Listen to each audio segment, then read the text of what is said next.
Elevate your hatching egg shipping business with Beyond the Egg. Discover the art of premium packaging, master the details of shipping, and create an unforgettable experience for your customers. Enhance your reputation, build lasting trust, and set your business apart as the gold standard. Visit BeyondTheEgg.com to begin your journey to excellence. All right. We are back in the studio, just Jennifer and I, and we are talking today about summertime hatching. I'm a huge fan of hatching in the wintertime because it's easier to regulate your humidity and stuff. And also because I don't like to get hot. And going out in the barn in the summertime's hot.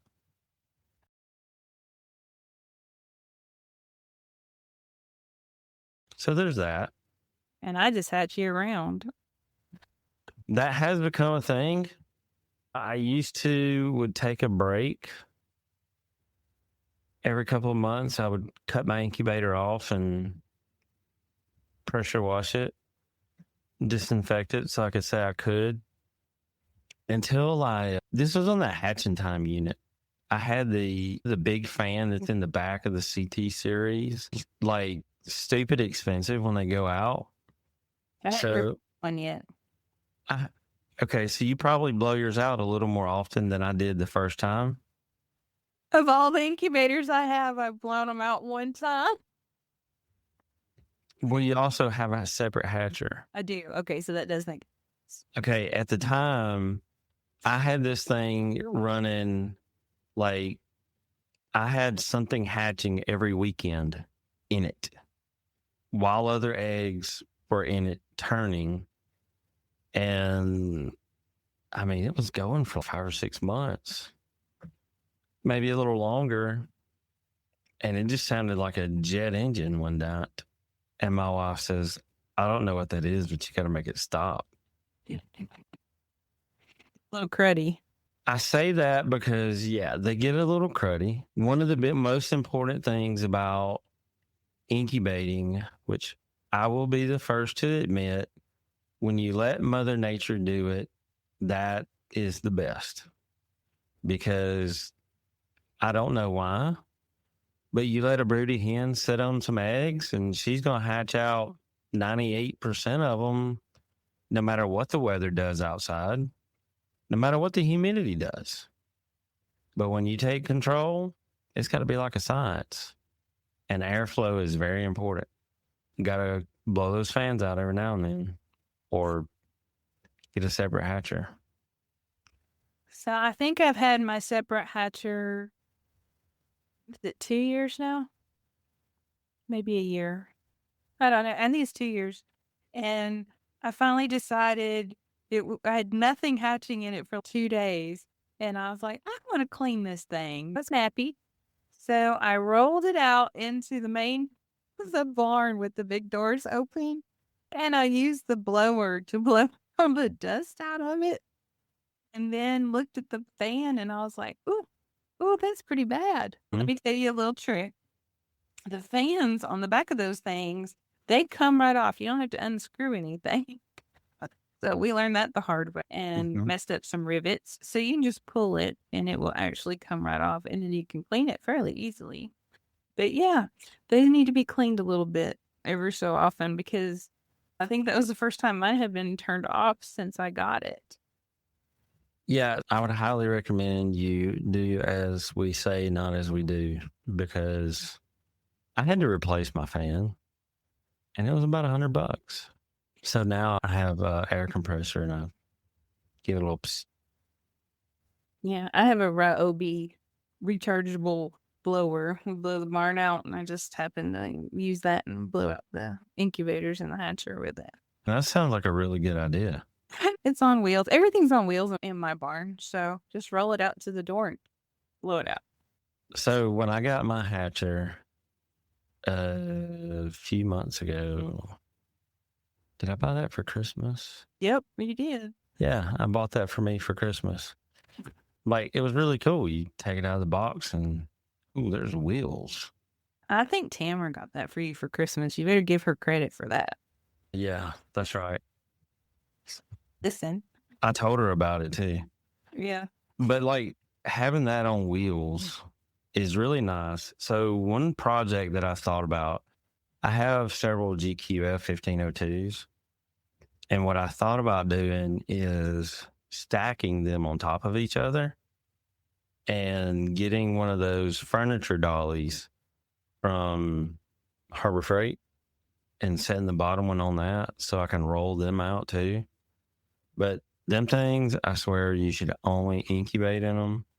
Hatching in them is rough. It is. We're not here to talk about cleaning incubators. Mm. We're actually here. We've done incubating shows before. If you're new to incubating and need to better understand it, there's a beginner one, and then we did a one later that was a little bit more advanced. So this one, we thought we would do transitioning from incubating in wintertime versus spring and summertime, because there are pretty significant differences. Humidity. Big time on the humidity. Especially anywhere in the southern parts of the U.S. Or, I would think it would be anywhere. yeah. Because anywhere you're going to turn your heat on, you're going to be sucking the moisture out of your air. Yeah, that's true. Because But most people have their incubators in the house. Like when I go up to my dad's in Missouri, even in the summertime, it's not really that humid. Really? Yeah. We're going to get hate mail from all the people in Missouri. It'd be my luck this year. They'll have record high humidity. I don't know. But my dad, that was one of his favorite things about being up there is the lack of humidity, because he has COPD or something like that. And this good old 80+%, 6 months out of the year, humidity in Alabama is a killer for him. I'm looking outside right now. It's 100%. Yeah, my phone went off earlier and it said lightning detected in your area. Like, really? It's been raining and thundering for the last 20 minutes. Mm-hmm. You're on top of it today. Yep. Okay, so when you're incubating in the wintertime, you have your heat on, and that sucks the moisture out of your space. Out, right? So in the summertime, it's raining and the heat is cooking it in the atmosphere and just humidity is higher. I would say in majority of places, the humidity is going to be higher in the summertime. So we're going to exclude the people who live in desert climates. I would assume that would be different, but I'm not 100%. Oh, and we can exclude people who have spouses that fully support their addiction, or that their addiction hasn't gotten out of control and they get to incubate in the spare bedroom. Because in your spare bedroom, the humidity and all is what it is in your house. In summertime, you got the air conditioning on. Wintertime, you got the heat on. It's great. I got away with incubating in my living room for a while. I started out incubating in the spare room too. I used to sit in there and candle them like 47 times to see what was going on. But that's how you learn, right? Yeah, people were like, "Have you candled them yet? Have you?" I'm like, "No, I don't even have oh my God, I need a candler. I don't have one." So I get on Amazon and I'm like, which one do I get? This one's rechargeable. I like that. I don't have to keep up with batteries. Ooh, this one's AA. And so there's so many different options.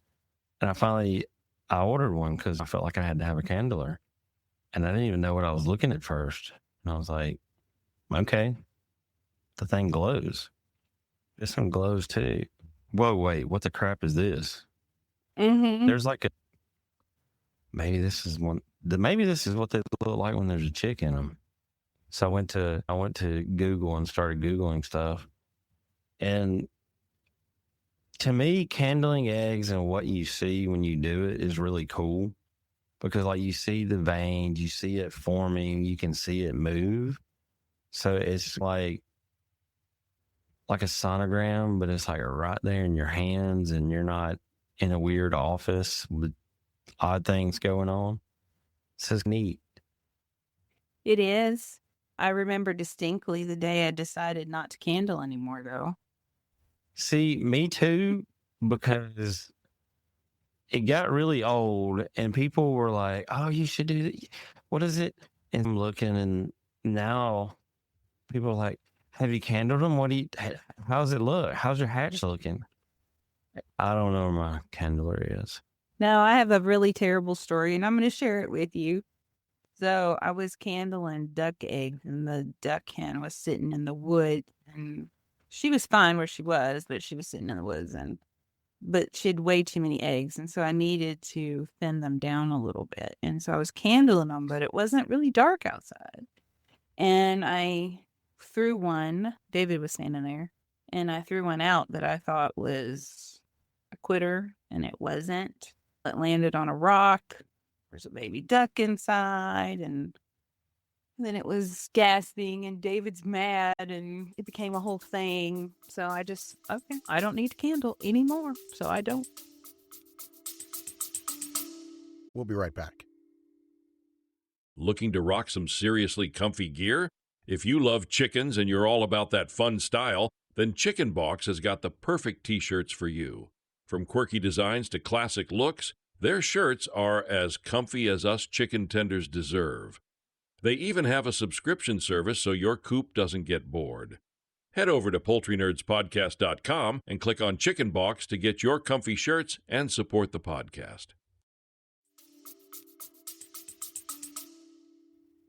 Yeah, like if I get an order for balut, then I will find my candler or just find a flashlight, and I'll run it up under them and take the ones and toss it in the trash that are no good, and I'll candle them real quick because people order those.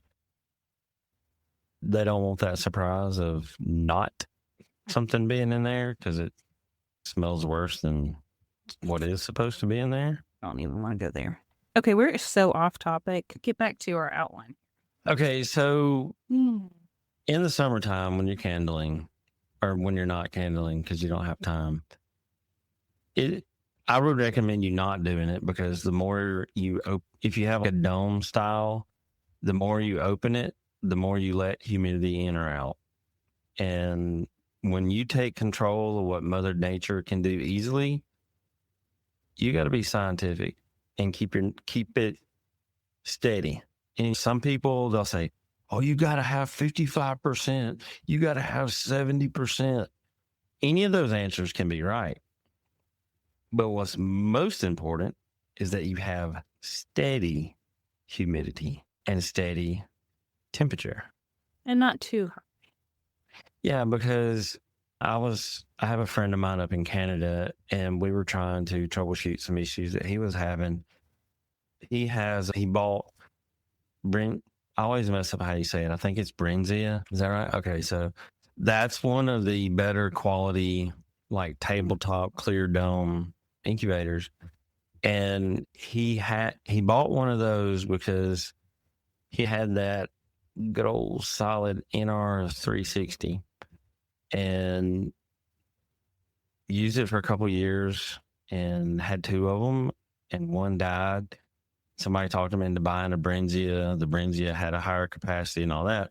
But now he's having problems where the feet are messed up. The toes are crooked. And when a mutual friend talked to me about it, he was like, more about incubating than I do. So this is what's going on. I said, I'm going to tell you, that can only be two things. He said, oh, I figured it'd be more than that. I said, nope. It's 95% of the time, one of two things. He said, what?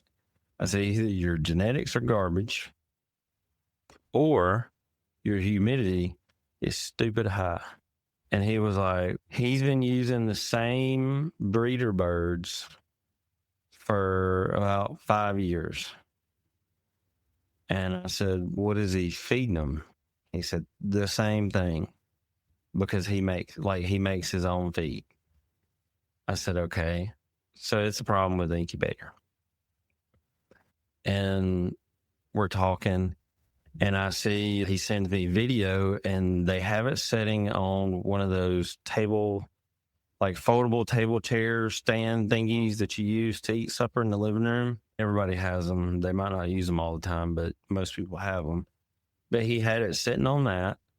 And in the video, I could see through the bathroom, window raised up. And then I see like their bed and another window up. And I'm like, okay, we got a couple issues here. He has a thermometer, hygrometer combo. I'm like, okay, set that on the table, buy the incubator, and send me a picture in 30 minutes after you set it there. So he does. And it's really weird because they use Celsius for temperature, but I guess humidity is the same percentage all around the world. So he sends me this picture, and I'm like, 27, what? That's freaking cold. Why they got the windows up? And then I'm like, I see the C, and I'm like, oh, that's only like 72, 3. Okay, that's not bad. Humidity, that's not bad.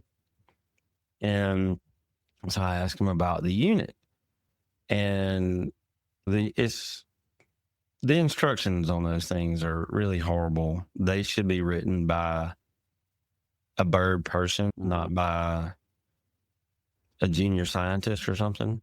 But there's fill up this until lockdown, and then fill this and don't touch it. And he was at day 1 of his lockdown, and his humidity was like 70%. I said, dude, there's your problem. He said, what do you mean? It's always been like 70% before I take them out. I said, yes. But ideally, it'll be closer to 50 until they start pipping. 50, 55. When the first one pops, from then on, you're going to see it shoot up. But if it's 70 before that first one pops, man, there's going to be so much humidity in there. That's why your toes are having problems.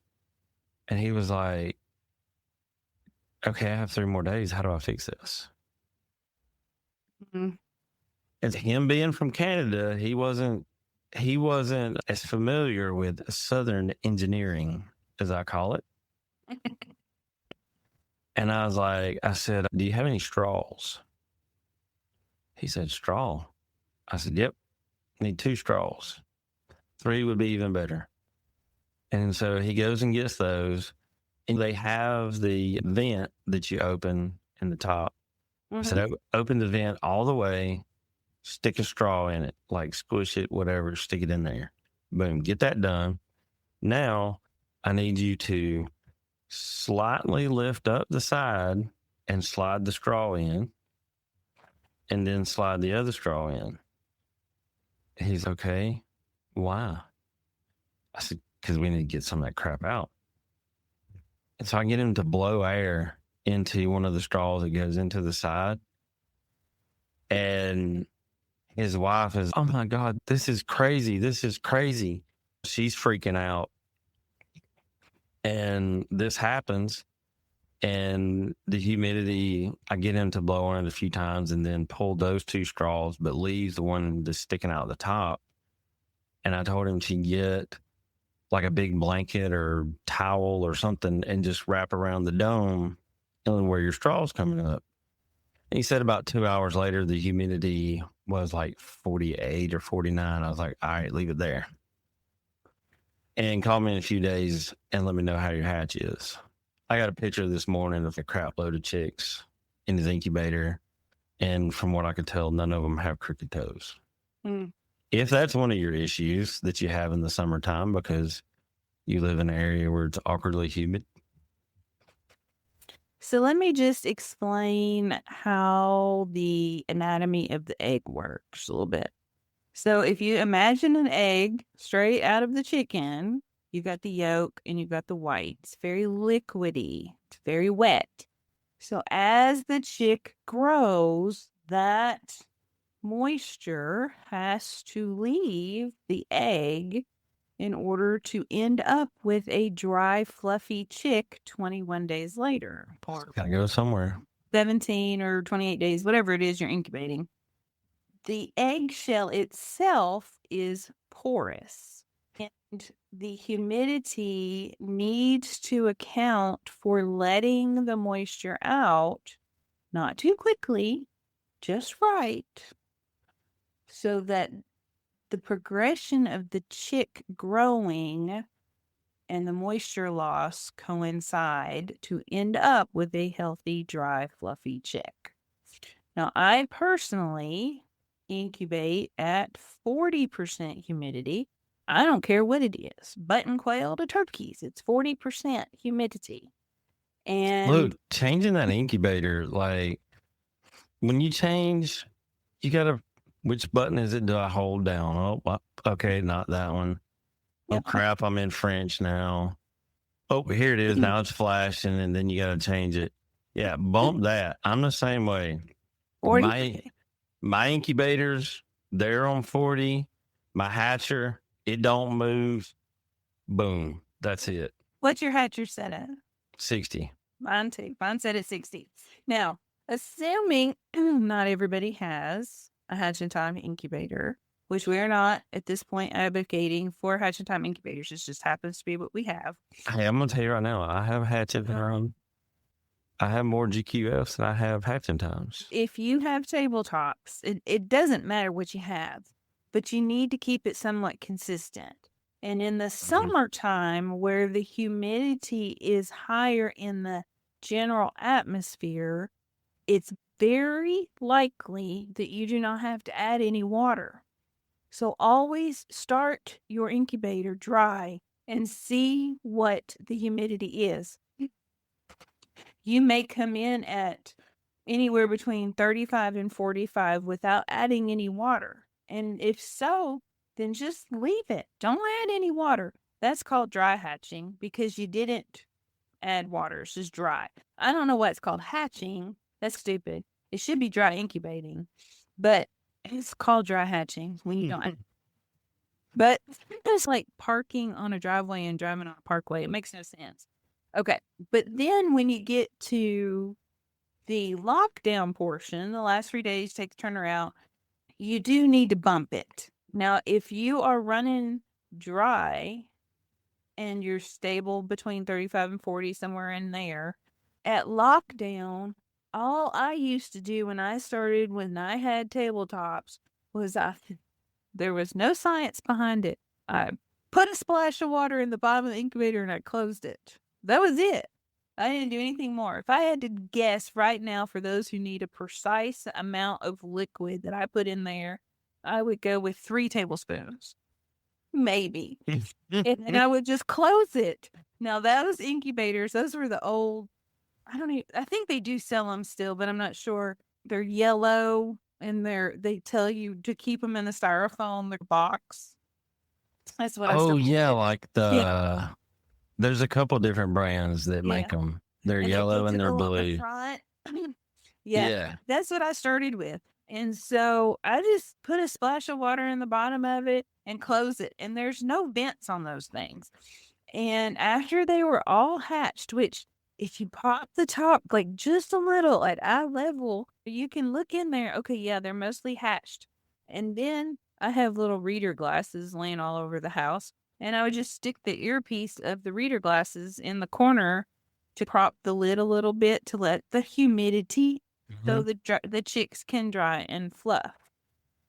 So now understanding how humidity works with the egg, hopefully that will help you out a little bit better moving into the higher humidity season to incubate. Like this time of year where it's more humid, I've dry hatched and they were a little wet.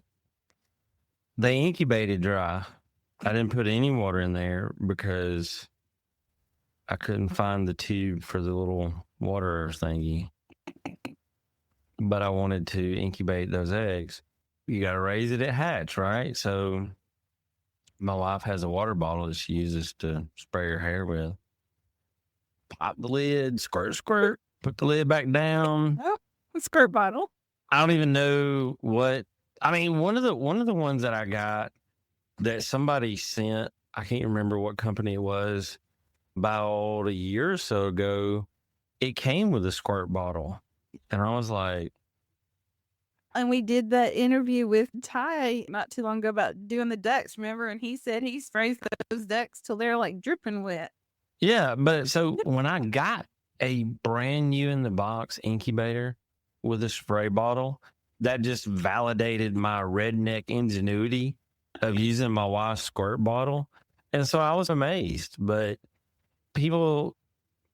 there are some people that are diehard dry hatch. You need to dry hatch.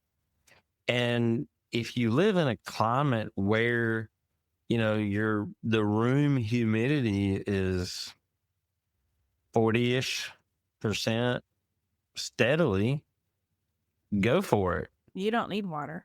Yeah, you don't. You just need a splash at the end is all you need. Because when they pip, that means they're coming through that membrane and they're breathing the air in the air cell. That's why it's called an air cell. And they're fixing to come out of the shell. And that's when your humidity will spike. And that's what you want. That's what you want. Now, if you've got it set at 70 and it spikes to 80 something, I see people say, that's a rainforest. So just think about it. If you were in a sauna and you're trying to dry off, it's a moot point. There's no way to dry off. I've never heard it explained that way, but that's about the most accurate way. Because if you get in a sauna, it's going to be in the high 80s to 90s on the humidity. And yeah, that's what you're doing. It's trying to dry off in the rain, basically. But you can't do it. So it's too high. And the other problem here is, remember I was saying that the humidity needs to leave, the moisture needs to leave the egg, right? So you've got to have that humidity in the atmosphere just slightly lower so that everything wants to balance, right? Yeah. So the moisture wants to leave the egg to go out into the atmosphere so it'll balance. Well, if you've got it too high, then all that moisture is being trapped in the egg. And what happens when you're in a closed off space full of water? You drown. I was going to say, you don't go anywhere for long. Yeah, you drown. So that is why you want the humidity, you want things to balance. Balance is key here. Yeah. You don't want the humidity spiking at 75, 85, 95. You don't want it raining in your incubator. Open those vents, get that out of there. You want to start around 60 and kind of let it spike up to about 70. And then you want to start opening some vents and start negotiating with it, but not too quick. Because if it comes down too far, then it's going to mess up the balance even more for those who haven't hatched yet, which people refer to as shrink wrapping. Yep. That's like when I think a tornado comes through and it sucks all the air out of the room. Yeah. Same concept. You're wanting to balance is the key thing here. Now, I explained to a customer the other day, he didn't understand why he couldn't open the incubator repeatedly to pull the chicks out as they were trying. And I explained it to him like this. When a storm front comes through, the dog can tell, your eardrums can tell. Sometimes you will feel that cold smack hit you in the face as the front comes across you if you're outside. It's the same thing. You open that incubator, you've got I don't know, my house stays about 70.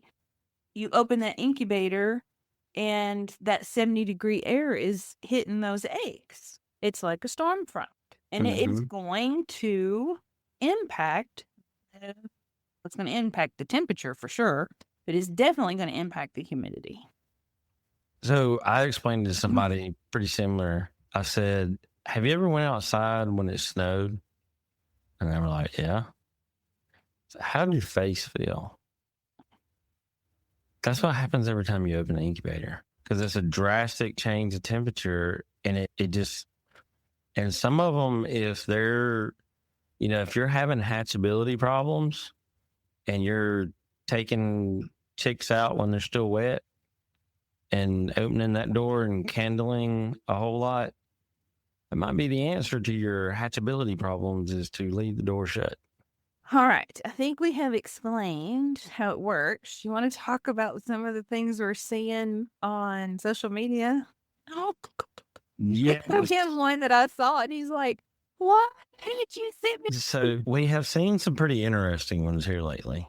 This one took the cake, though. Let's go ahead and share your story.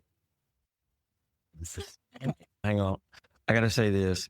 If you are the person that did this, we are not going to reveal whom you are I don't even know. or what Facebook group this was in. So if you call us out, you are admitting to it yourself. Yeah, We are trying to protect your identity. yeah, this is. Boom, there you go. No, I don't even know what group I was in. I don't know a name. I don't know anything. This is not a follower. This is just me scrolling Facebook. Okay.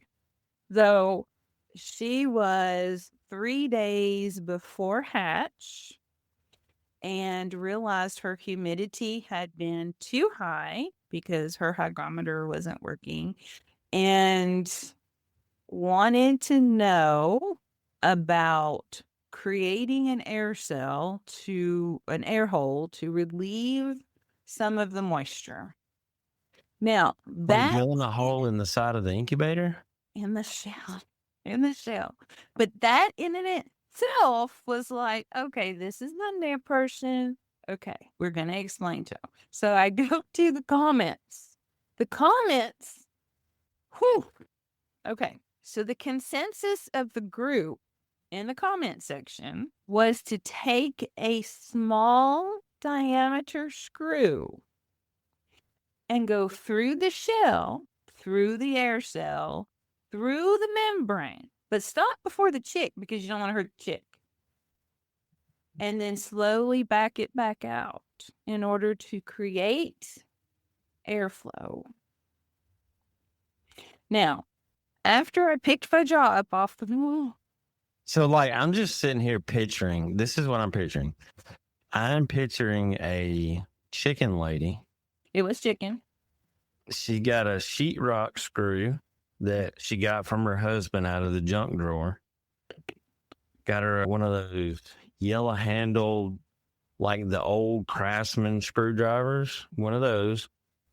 And her husband's holding a mag light over the top of it, trying to find an empty spot in the air socket pocket thing. And in a dark room. That's what I'm picturing. See, I didn't even put that much thought into it. I feel like there had to have been some kind of substance involved in making this decision. There was a little more to the story, but that won't be said on while the recording button is on.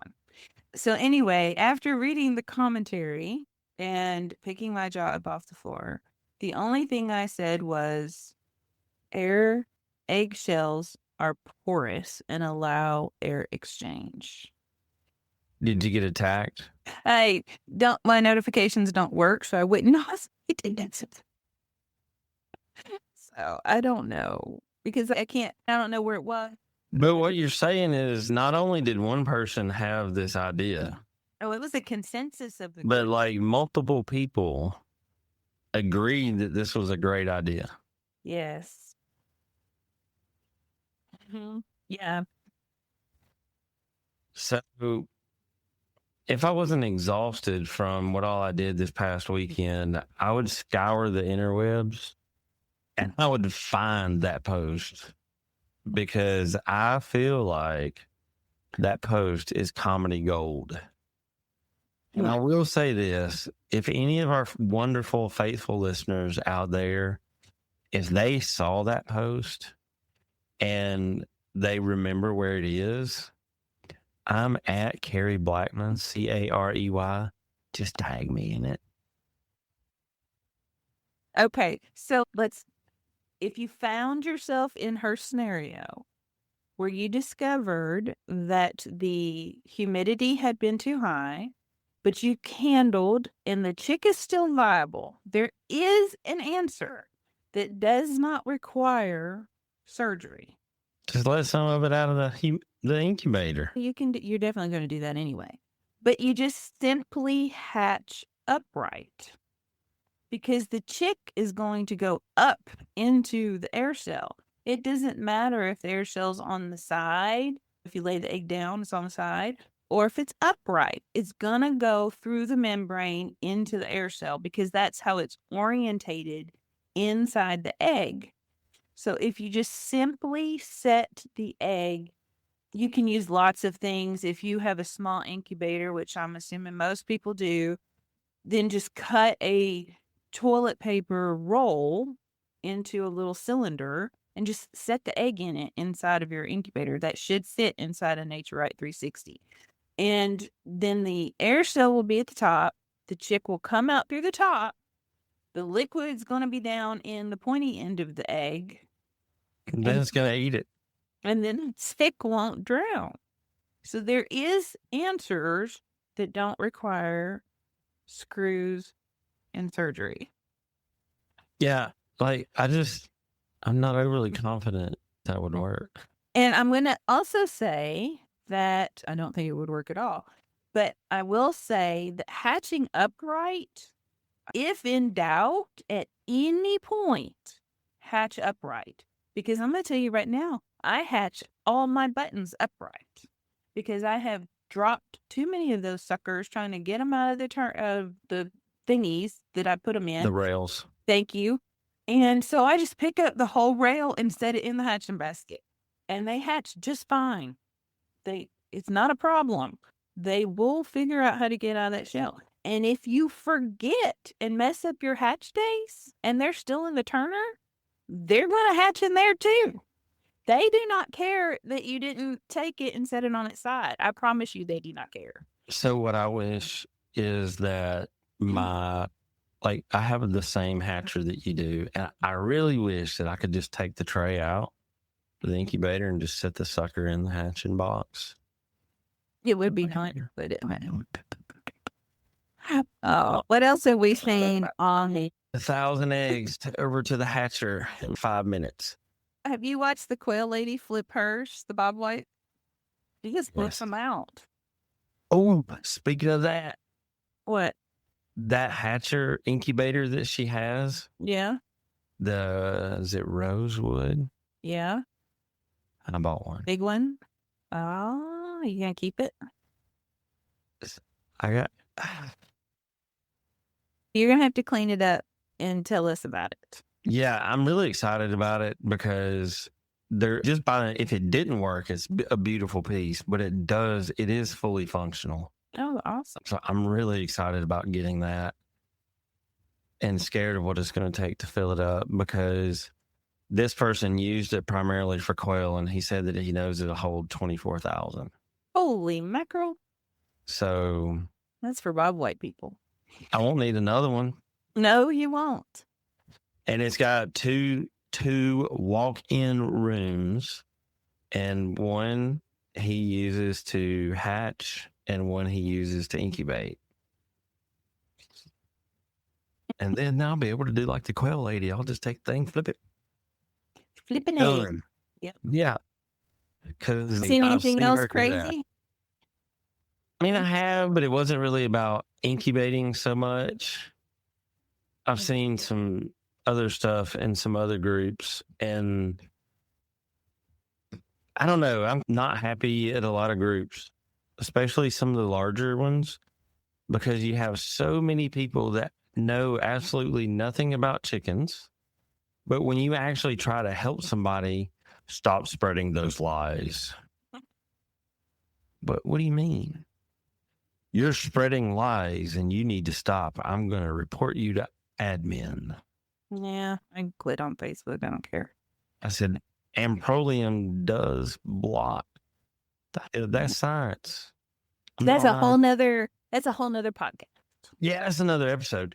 But like people, well, when you're using a tabletop and it's new, I would consider the instructions for one, because the manufacturer knows their incubator. And if they include a spray bottle, try it out at Hatch. You know, it will help. And when you do go to Facebook for answers, close your browser, open another tab, and go to YouTube and to search for the same thing. Or check the person's reputation out that you're receiving advice from, because there's probably more misinformation than accurate information in a lot of the groups on Facebook. Yeah, I agree. Too many Info at poultrynerdpodcast.com. Yeah. We'll point you in the right direction. Subscribe and save. Review. Yeah, we like reviews. All that good stuff. See y'all next week. Thank you for joining us this week. Before you go, be sure to subscribe to our podcast so you can receive new episodes right when they are released. And they're released every week. Feel free to email us at poultrynerds@gmail.com to share your thoughts about the show. Until next time, Poultry Pals, keep clucking, keep learning, and keep it exciting. This is Carey signing off from Poultry Nerds. Feathers up, everyone.